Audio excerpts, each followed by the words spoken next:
Hai, kali ini kita akan bahas tentang jenis dan ragam sosial media.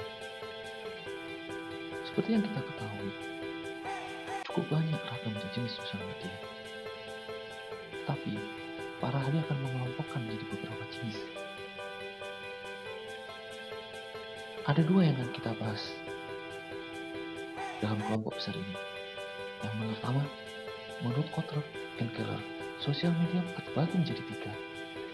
Yang pertama, online communities and forums. Yang kedua, blogs.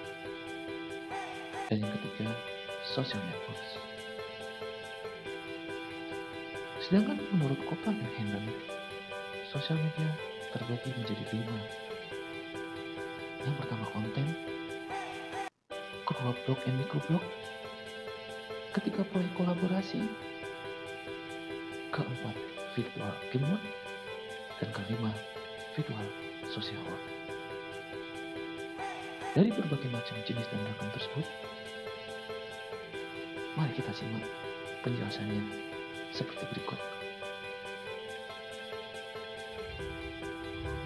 Online communities and forums. A. Definisi. Menurut Ferguson et al. 2004, komunitas online adalah sebuah tempat di mana sekelompok orang berkumpul untuk berbagi sense of community. Sebagaimana orang-orang yang tidak saling mengenal memiliki kesamaan ketertarikan minat di dalam sebuah situs internet yang menawarkan beberapa layanan online, meliputi beberapa akses kepada lingkungan sosial, layanan komunitas informasi resmi, dan layanan e-commerce kepada penghuninya. Komunitas ini merupakan sebuah komunitas maya atau tidak nyata antar pengguna internet di mana proses interaksi mereka melalui media yang ada tanpa bertemu muka secara langsung. Online communities and forums memiliki manfaat. 1. Bebas menyampaikan pendapat. 2. Sosialisasi antar member. 3. Menambah wawasan dengan saling share pengalaman dan pengetahuan. 4. Mengisi waktu luang. Manfaat tersebut menurut dari administrator forum 2013. Online communities and forums juga memiliki fungsi. 1. Menambah ilmu informasi lebih akurat. 2. Membangun jaringan yang kuat dan saling percaya. 3. Bisa mendapat penghasilan tambahan ataupun utama. 4. Bisa menjadi tempat promosi yang efektif. Contohnya adalah Kaskus dan detik.com.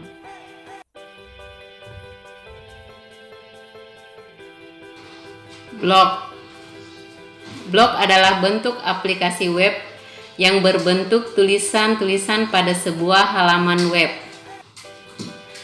Tulisan-tulisan ini seringkali dimuat dalam urutan isi terbaru dahulu sebelum diikuti isi yang lebih lama, meskipun tidak selamanya demikian. Situs web seperti ini biasanya dapat diakses oleh semua pengguna internet sesuai dengan topik dan tujuan dari si pengguna blog tersebut. Tulisan ini dapat dilihat pada situs Wikipedia. Blog pertama kali dimulai pada tahun 1994 oleh Justin Hall yang membuat jurnal pribadi online dengan nama Links.net. Baru pada tahun 1997, John Berger memperkenalkan istilah weblog yang merupakan gabungan kata web dan blog. Sejarah blog dapat dilihat pada situs Niagara Hoster. Kolaborasi proyek adalah dasar untuk menyatukan dua orang atau lebih dalam organisasi atau tim untuk bekerjasama dengan berbagi pengetahuan, pengalaman, dan keahlian untuk mengembangkan proyek baru. Perangkat lunak kolaborasi proyek harus menawarkan serangkaian alat bantu yang memungkinkan anggota tim menyelesaikan proyek, cepat menemukan informasi yang mereka perlukan, dan yang terpenting, dapat berkomunikasi dan bekerja sama untuk mencapai tujuan bisnis bersama. Elemen-elemen inti dari perangkat lunak proyek kolaborasi adalah email, berbagi dokumen, kalender grup, kolaborasi tim, dan kolaborasi weekend.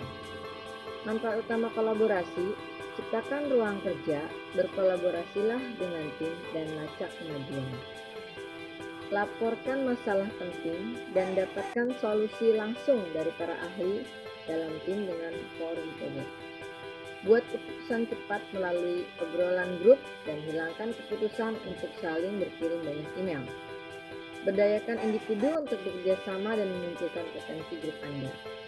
Fasilitasi komunikasi dan ikatkan pembagian pengetahuan di antara anggota tim. Integrasikan semua pekerjaan Anda untuk memastikan kualitas proyek bagi klien dengan biaya lebih rendah. Proyek kolaborasi.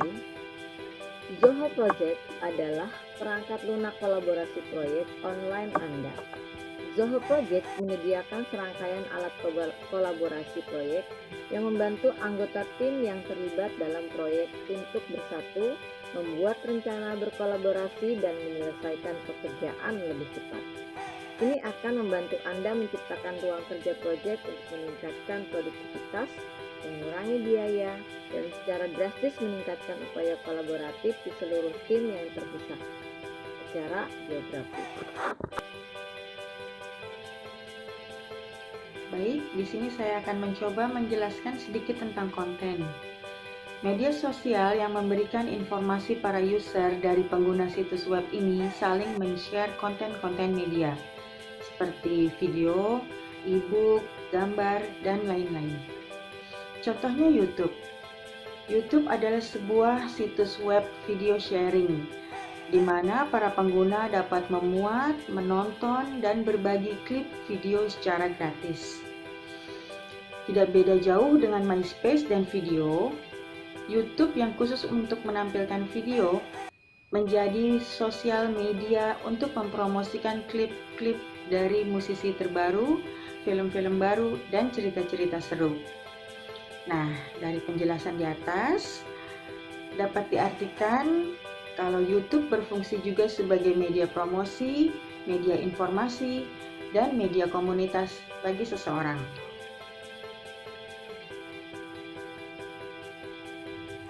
Virtual Game World atau dunia permainan virtual merupakan replikasi lingkungan 3 dimensi di mana user atau pengguna bisa muncul dalam bentuk avatar-avatar yang diinginkan dan dapat berinteraksi dengan orang lain selayaknya di dunia nyata. Jenis-jenis daripada virtual game world tersendiri dibagi menjadi 8 jenis. Jenis yang pertama adalah RTS atau Real Time Strategy. Adalah jenis peperangan yang biasanya meminta pemain untuk mengatur strategi yang baik dalam memenangkan permainan. Contohnya seperti Dota, Mobile Legends, Arena of Valor, dan lain-lain.